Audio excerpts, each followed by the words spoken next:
Welcome to the SwimSwam podcast. I'm your host, Coleman Hodges. Joining me today from Rome, he is the Olympic bronze medalist in the 400 IM. We are sitting down with Brendon Smith. What's up, man? Not much. Thank you very much for having me.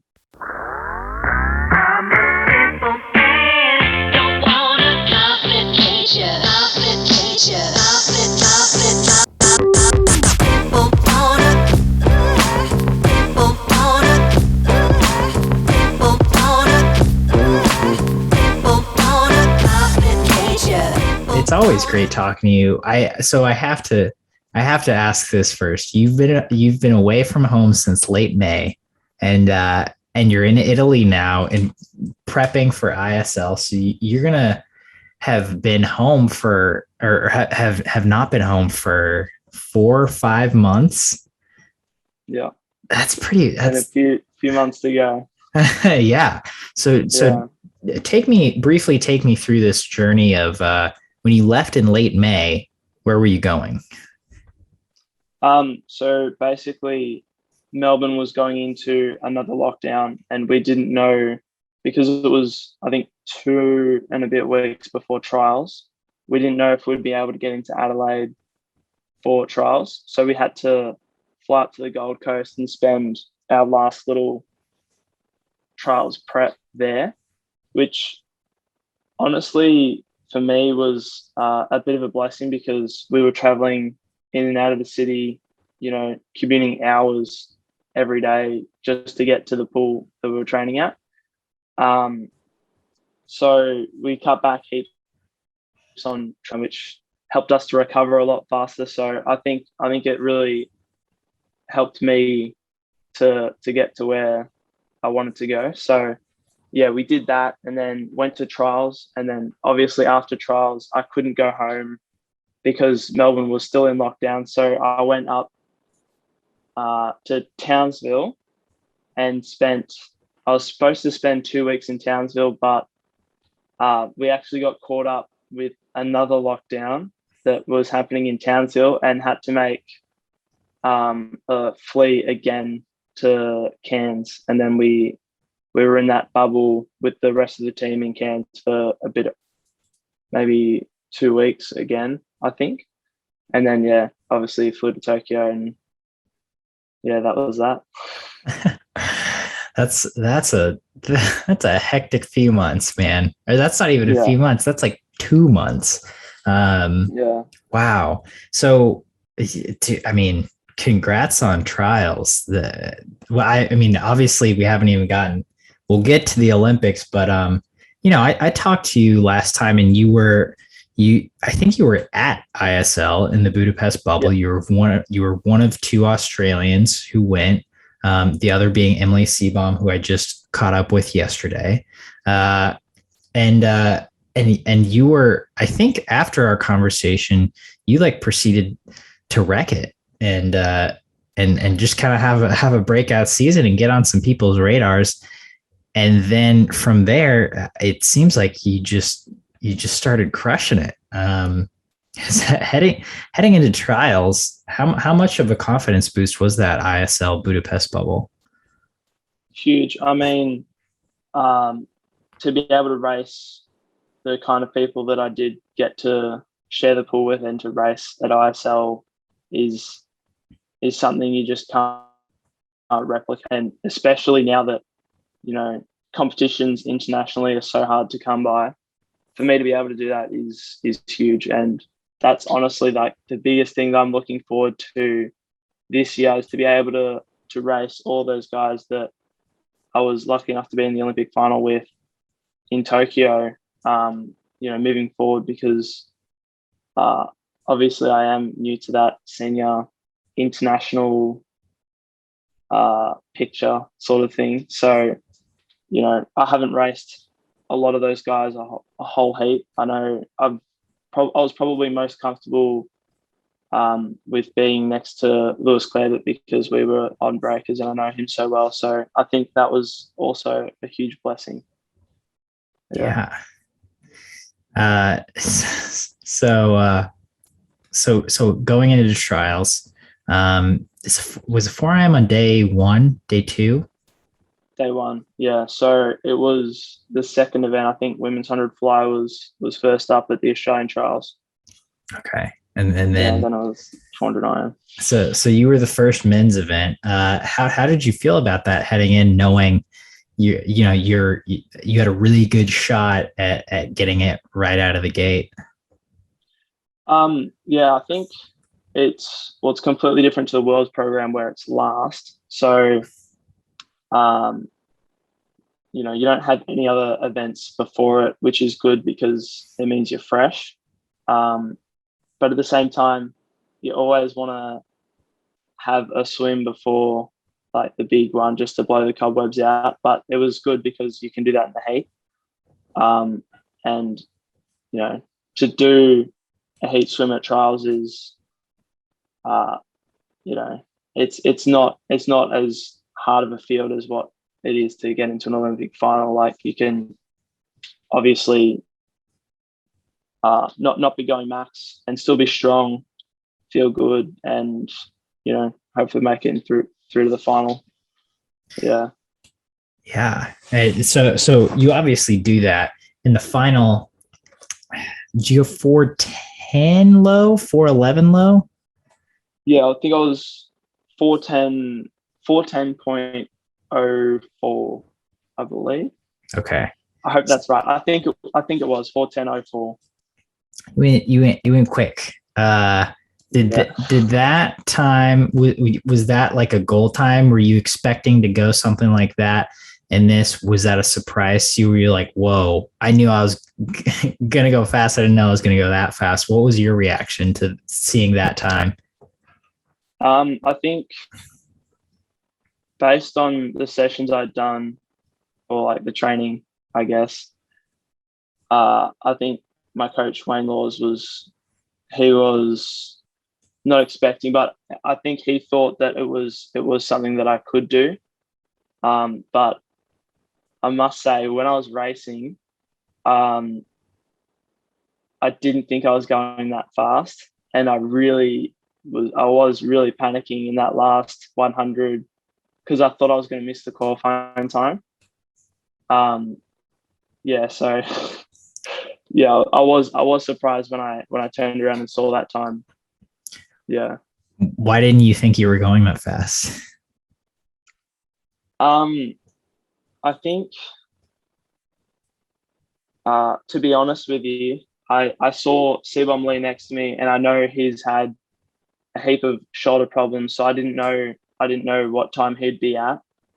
And I saw him turn next to me at the 300-meter mark, which I wasn't expecting, to be honest. And yeah, I thought that this was slower than what it was, and I'm so thankful that it wasn't, because to be able to share my Olympic journey with Sebom Lee was amazing. I was rooming with him at the games, and yeah, it was awesome.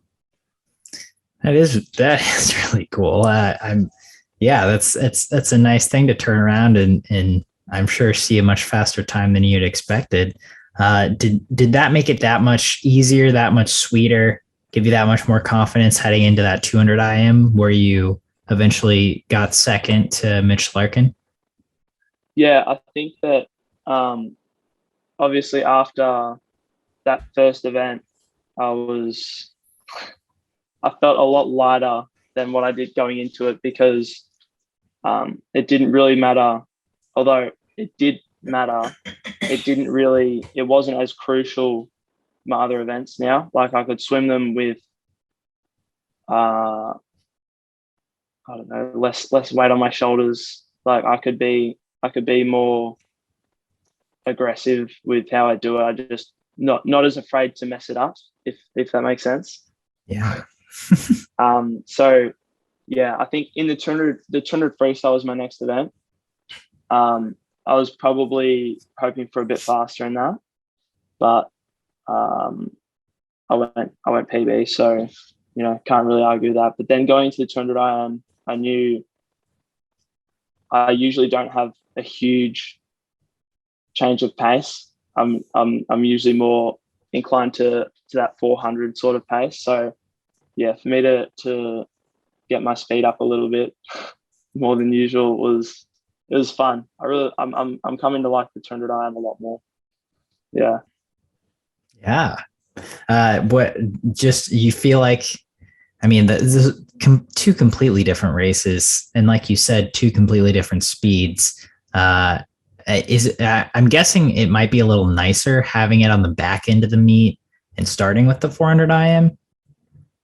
Yeah, definitely. I feel like, yeah, if I had the 200 IM first, I mean, it's not really too much of a deal. I mean, you train to be able to do everything that you enter a meet to do. So, I think, you know, either or, first or last, is not too big of a deal, but it's probably just that little extra edge, I think. Yeah, that nice. I mean, it's so overall. What I'm hearing is the trials went well. I mean, you made your first Olympic team in 2 events. Were you buzzing pretty hard after that? I think I was definitely buzzing, but at the same time, I was surprised with how quick I was able to switch to the end goal, which was always to perform at an Olympics, not just to make the team. So I think, yeah, it was definitely just more weight off my shoulders and relief that I'd made the team, rather than being super hyped, because I knew I wanted to try and do something for Australia at the Olympics. Yeah, I hear you. And again, I've talked to a lot of athletes, and that's kind of how they mirror. They're like, okay, on to the next one.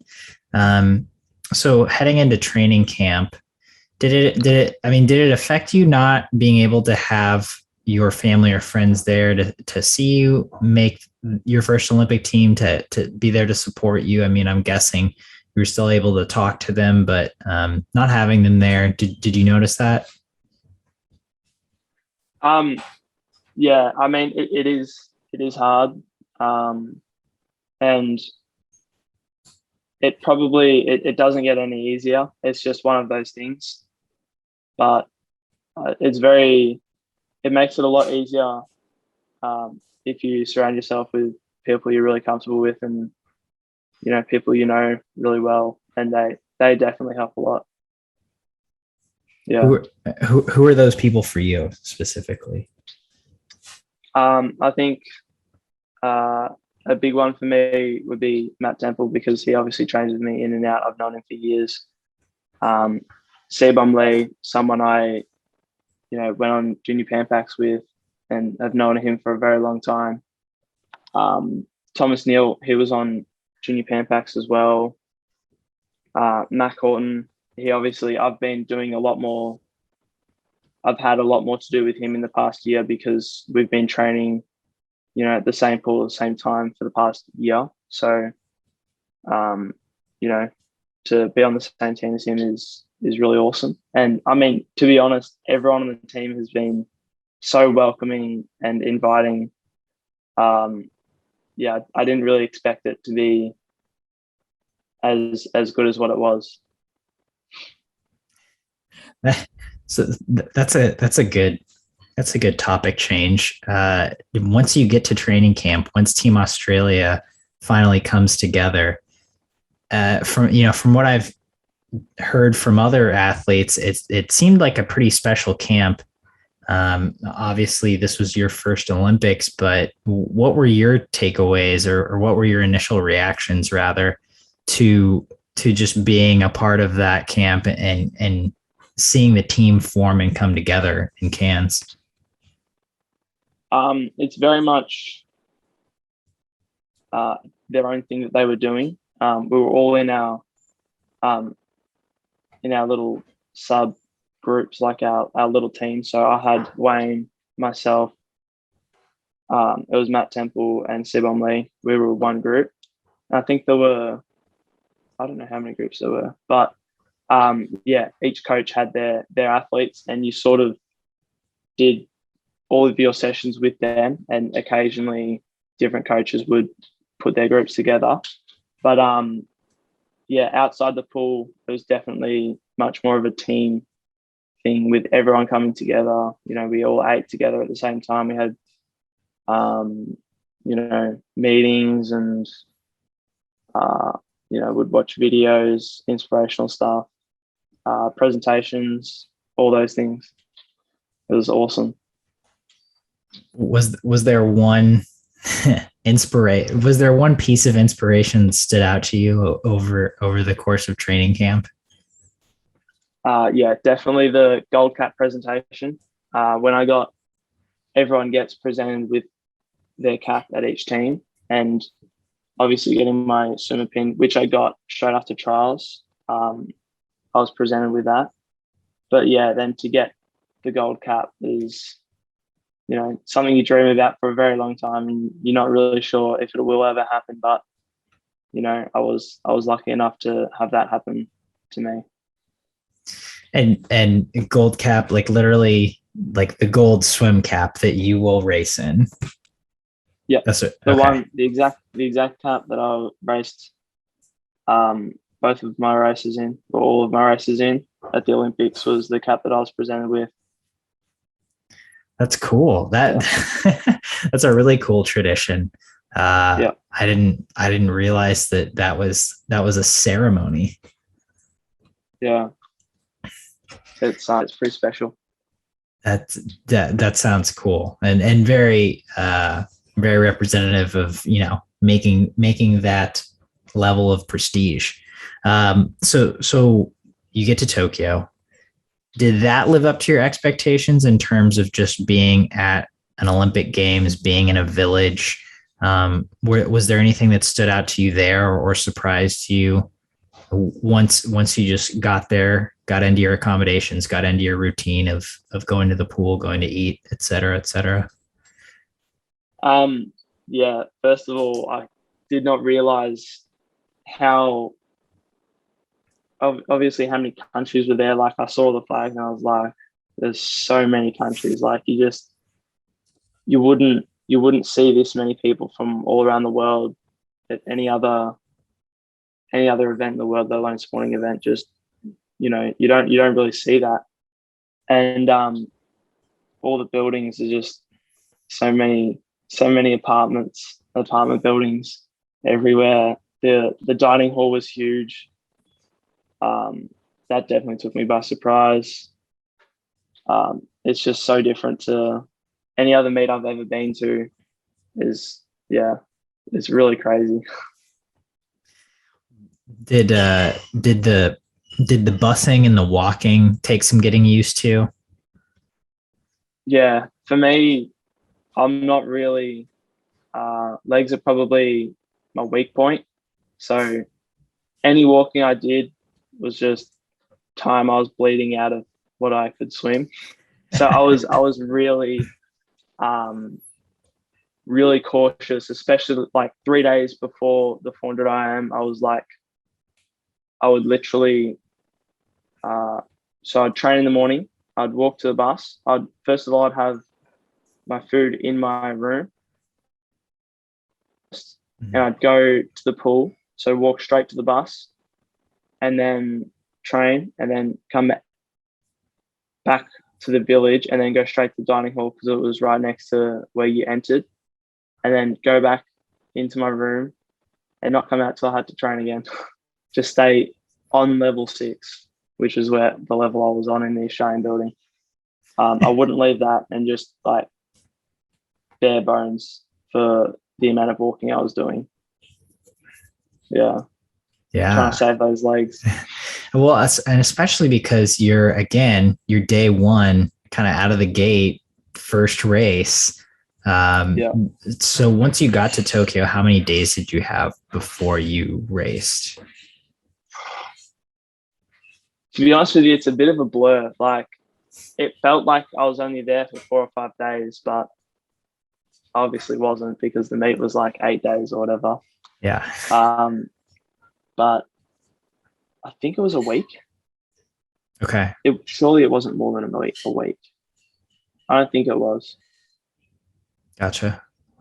So we'll call it a week. Yeah, we'll call it a week. You get acclimated, and then the meet's on. It almost kind of takes you by surprise, or at least it did for me. It's just like, oh wow, we're here. It's starting, and you and Lewis Clarebert just don't mess around in prelims. He breaks his national record in one heat. You break your national record in the next heat.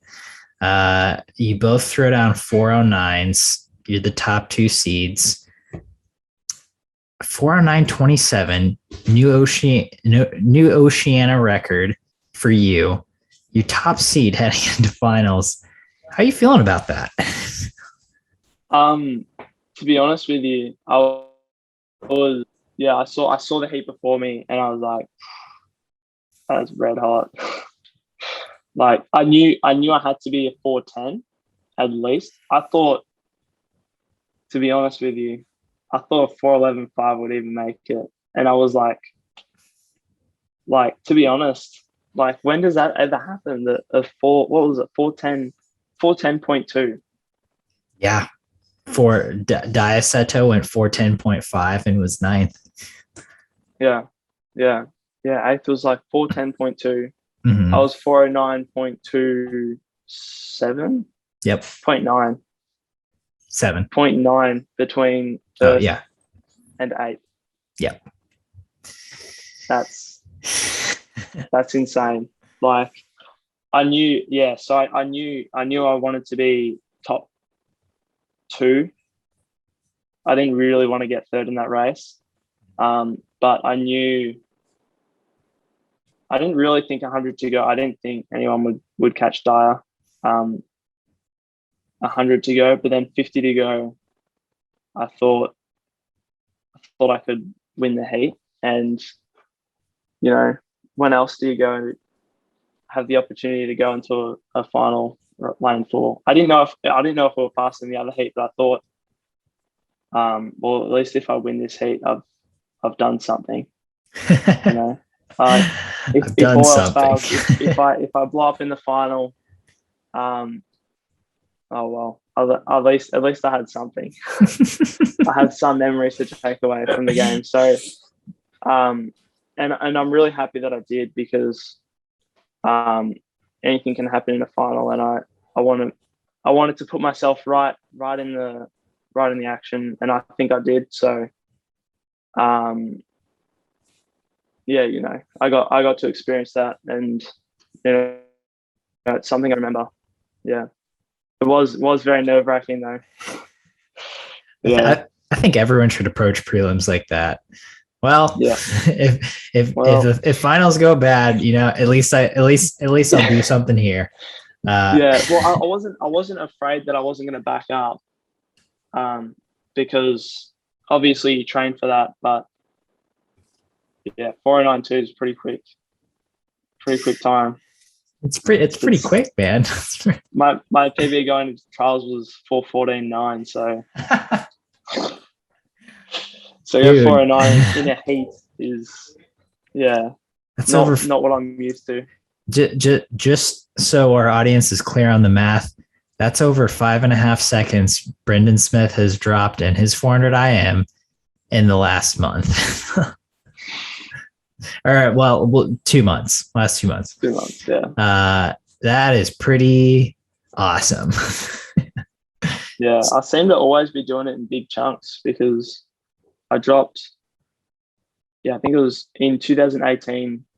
I started the season at a 4:32.8, and then went down to 4:18.9, and then the next year I went 4:18 down to 4:14, and then 2020 I obviously didn't get a chance. So, but yeah, I don't know. It just happens in big chunks. Can't really. Surely you can't be dropping another 5 seconds in one go from a 409. Surely not. Well, yeah, you never know. I guess we'll see. Next time you jump in a pool. Yeah, maybe ISL, because it will be short course. Yeah, right. So I mean, take me through this final. It's like you said, anything can happen.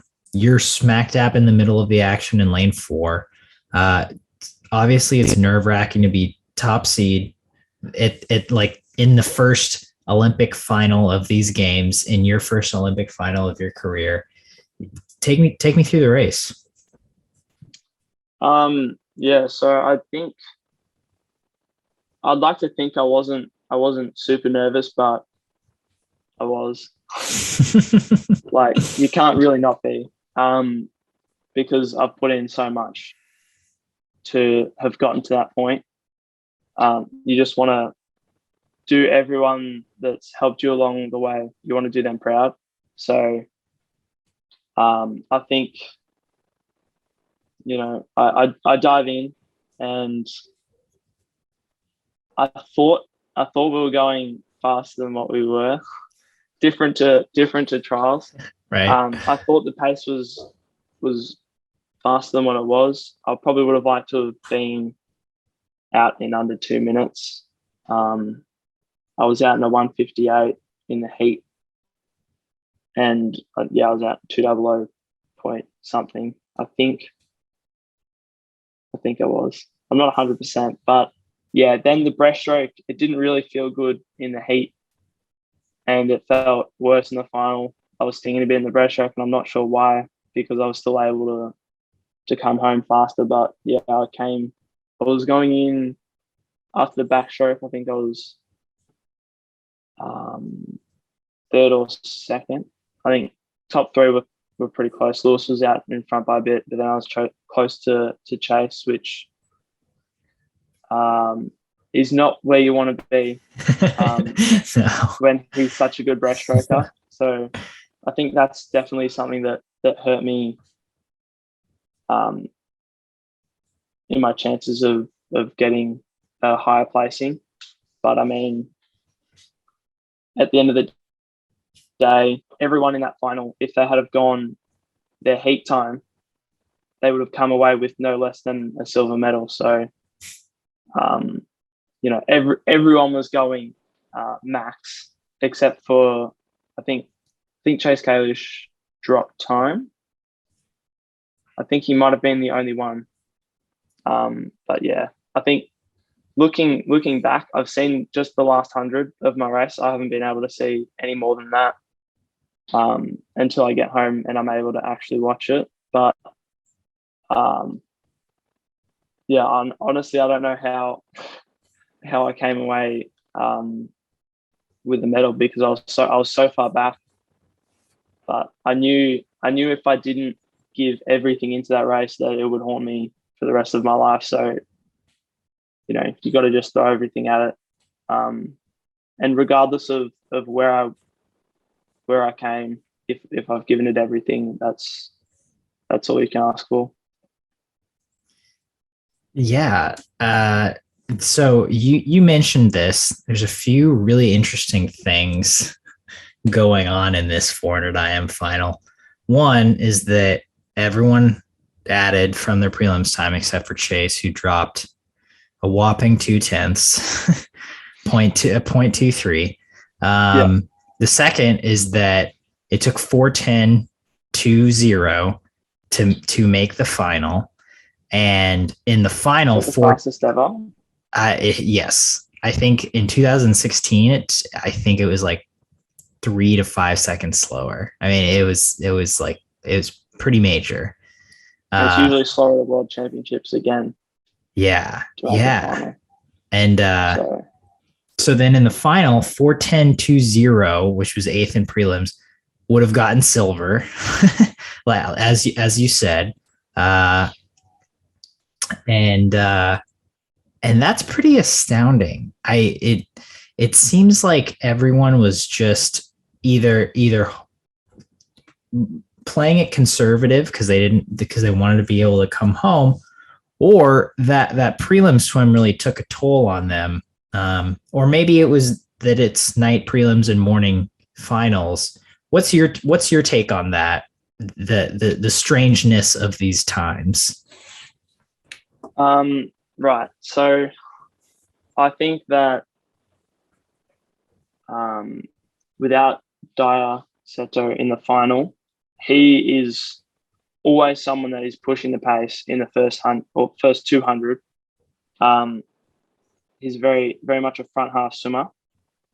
And he was the favorite. And then you take him out of the equation and your new favorite is Chase Kalisz. And you look at how he swims it, and it's a very much back half oriented swim.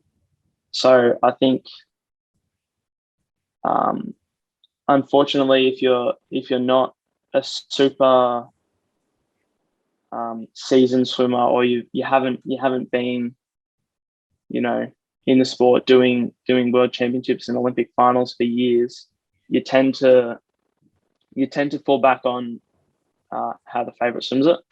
So I think everyone, I know I did, I sort of fell into the pace of what everyone else was going, and everyone else was going sitting right where Chase was, and that was detrimental going to that breaststroke, because no one else in the world can match that breaststroke. And then I probably just didn't give myself enough room in that freestyle to let my strength come through, which happens. But I think also going to a morning finals personally, for me, it doesn't matter when the final is. I'm very much someone that, if I have to be ready at that time to race an Olympic final, I'm not gonna. It's not gonna affect me at all. I think, you're in an indoor pool, so you can't really tell what time it is. I know I couldn't really tell what time it is. But yeah, I think also everyone probably had the edge taken off them in the prelim, because everyone was right on lifetime best, or at least 2 or 3 year best times. So that's also going to play a part into taking out the first 100 or 200 with that fast, easy speed that you otherwise might have. So yeah, it's probably a combination of those things. I'm glad we were able to get your perspective on that, because you obviously know what you're talking about, and I can only speculate. I also thought it was interesting that there was only one repeat finalist in the 4 and the 2, and that was Lewis Clarebert, because Daya missed it in the 4, and then a lot of the other guys everyone else who made it in the 4, who has a good 200 IM, missed it in the 2. Give me your expert analysis on that one. I think I know why I didn't make it, is I'm just not fast enough. I went a PB in the heats, but I think it's an event for me that I just don't have that speed yet, and I think it's coming as I get older and stronger, but it's still probably in that development phase. And I think Lewis Clarebert he's got a lot of speed. At New Zealand Nationals, he dropped a really fast 100 free. I can't say exactly what it was. I want to say 48 low. 48 plus. Yeah, it was 48 something. Yeah. And that's serious speed for a 400 IMer. No kidding. Yeah. So I think, I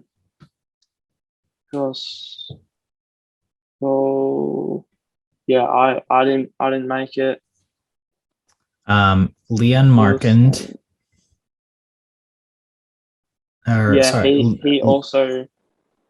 He didn't. I think he was between me. He might have beaten me. He did beat me. Yeah. Alberto I think it Rossetti. missed the semis. Yeah.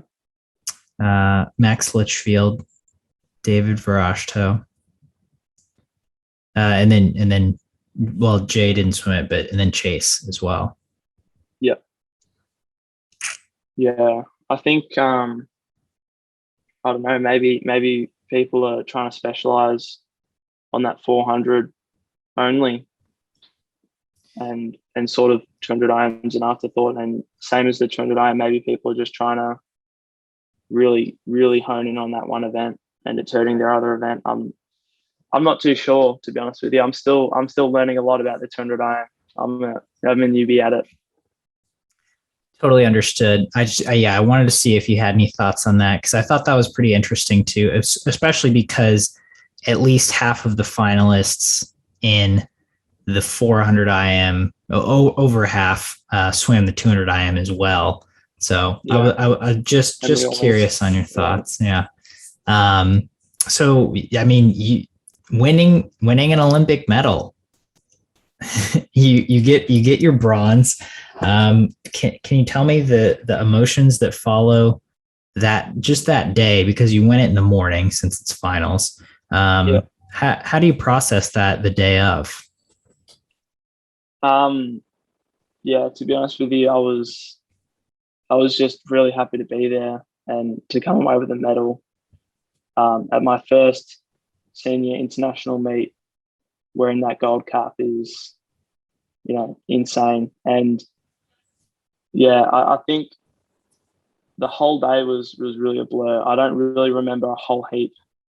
When I was swimming the race, I remember I had like a press conference afterwards, and I was just sort of, I don't know, in the moment. But yeah, it was just a complete blur. I couldn't believe it. I remember I was on the phone to my parents, and they were so happy. To be honest, they actually, all of the pods, which is just the parents of all the swimmers that were on the team, they went up to Noosa to all watch it together, because they obviously couldn't join us in Tokyo. So they looked like they were having almost more fun than we were. So yeah, they had an awesome time, and the support that they were giving the whole swim team and the whole Olympic team is just second to none, to be honest. Yeah. That's awesome. That's so fun to hear. I know it was in stateside, it was fun seeing on the NBC broadcast all the different watch parties with all the different parents of our athletes.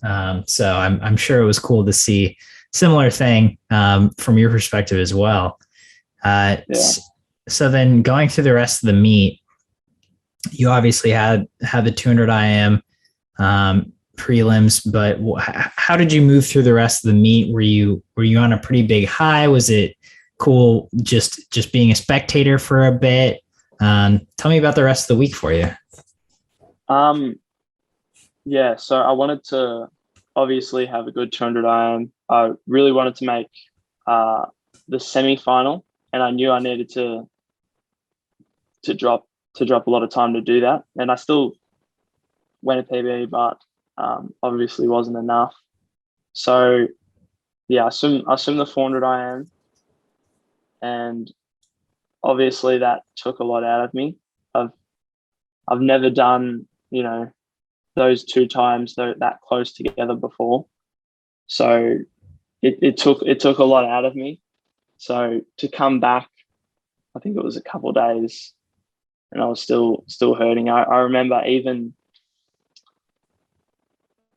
think it was the night before, so 24 hours before my 200 IM, I was supposed to have a 3.5K session. And I remember I only did 1300. And my coach was like, yeah, look, like we can't, obviously you can't get any fitter. So if you're hurting, if you're still hurting, there's no point in, busting your chops and just being sore for the race. So I had to really, really back off and try and recover. And I thought I handled well, just trying to, disregard how I was feeling and getting on with the job and trying to put my best performance forward. I want to give a little context here. You went 158.57 is a legit time. You were 22nd in prelims, 158.57. In Rio, 158.57 in prelims would have gotten you 5th heading into semis. Yeah. Oh my goodness. So that's I was funny. I knew all the fun facts and mentioned all the fun facts about the 400 iron, but not so much in the 200. I didn't know that. Yeah. So that's how fast that event has gotten. In Tokyo, Daya, squeaked in for 16th out of prelims in the 2IM, 158.15. In Rio, it took 159.77, so over a second and a half faster to make semis. So I mean, that's best time. You got to be proud with that. I have to ask. Australia had so many good freaking swims, so many exciting races. There was just so many good races. Period. No matter what country you were from. What was there a favorite one that you got to watch? For me, my favorite events to watch are always the relays. I remember watching the mixed medley relay because obviously that's a new event, and to watch the Australians do what they did, and especially my teammate Matt Temple. They all did so well. I think it was Zach doing the breaststroke, Kalisz doing the fly, and Emma was doing the freestyle. Yeah, so that's a pretty good team. So, for them to do what they did was really awesome. Obviously the blue ribbon event, the men's 100 freestyle, that was a very highly anticipated race. And I think they both did, incredible swims. That was definitely an event that I'll always remember. And the women's 100 freestyle, to have Emma and Kate both get on that podium is awesome. And there were so many. Watching that 200 breaststroke, women's and men's, was 200 breaststrokes were on. It was insane. They were on. Yeah. Yeah. World record and for the women, nearly a world record for the men. That's a good point. The women's 100 free, also nearly a world record, and the men's 100 free with that near world record too. It hurts my soul that Kyle was one lane over from Caleb, because obviously the outcome was what it was, and that's great, but it's like, I need them to be neck and, I need them to be right with right next to each other, not one lane in between. Yeah, exactly. Just we need Kyle and Caleb in the gold lanes. But I can't complain. That race was insane. It was so fun to watch. Yeah. No, it is.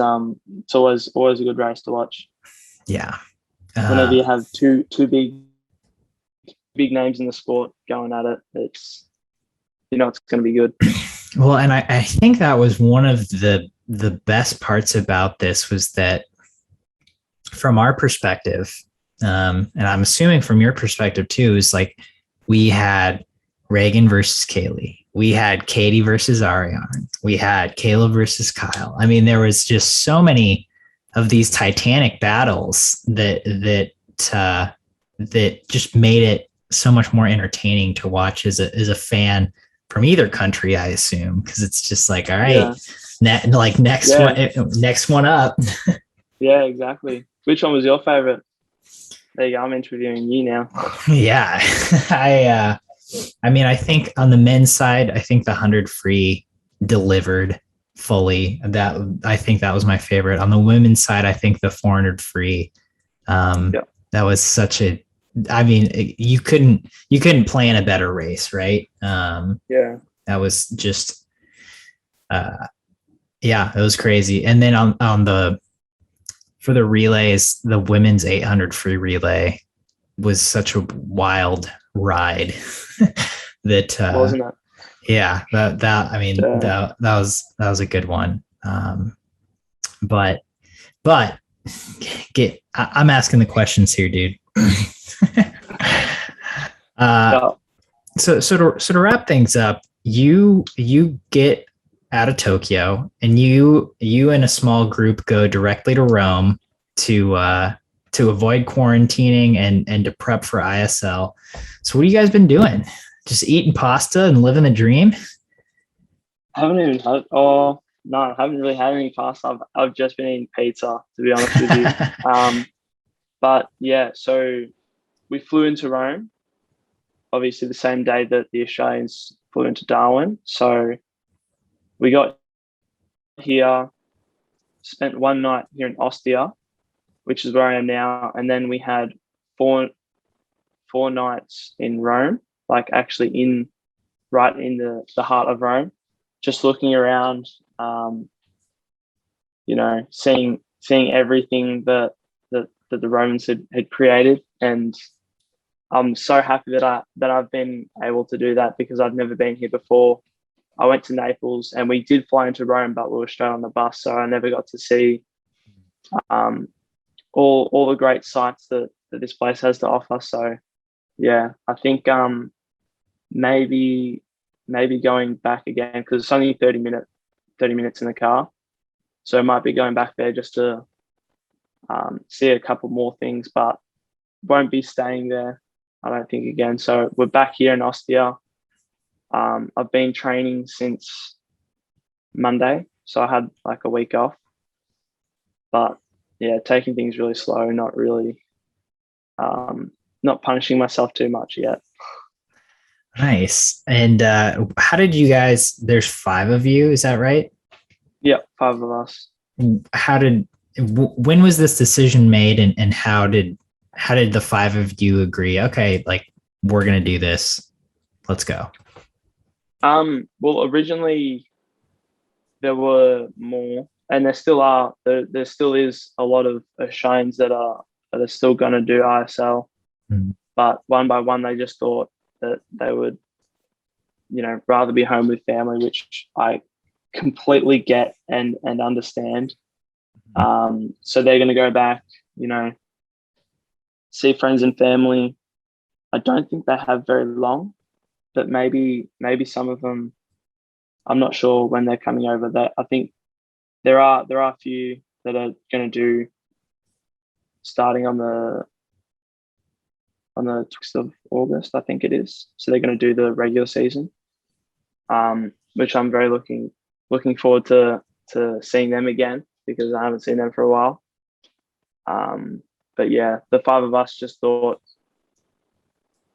why not be here, get to travel a bit, avoid quarantine for as much as we can. I think the main thing for all of us was we all just want to quarantine once. So we don't want to go. It wasn't so much going home between now and ISL. It was more the fact that we'd have to come back out, race for a bit, and then go back home and quarantine again. Yeah, I sort of, when I decided I wanted to do ISL after the Olympics, I knew I only wanted to quarantine once, and I'm still sticking to that. Once I'm back in Australia, I won't be leaving Australia until hopefully after World Championships trials or Com Games trials, I'll be given that opportunity to go away again. But yeah, I'll once I come back home, I'll stay home, get some training under my belt, and go from there. Yeah, that makes a lot of sense. A month in quarantine out of out of like 3 months. That seems like a lot. Yeah. Yeah. Yeah. Well, Brendon, it's always so good catching up with you. I appreciate you taking the time out of your Italian morning to sit down and chat with me. Any parting thoughts for our audience before we sign off today? Not really. I think we've touched on everything that you wanted to get out of me. I don't know. Yeah. I think it's been good. It's always a pleasure to on podcast. So, thank you for giving me your time.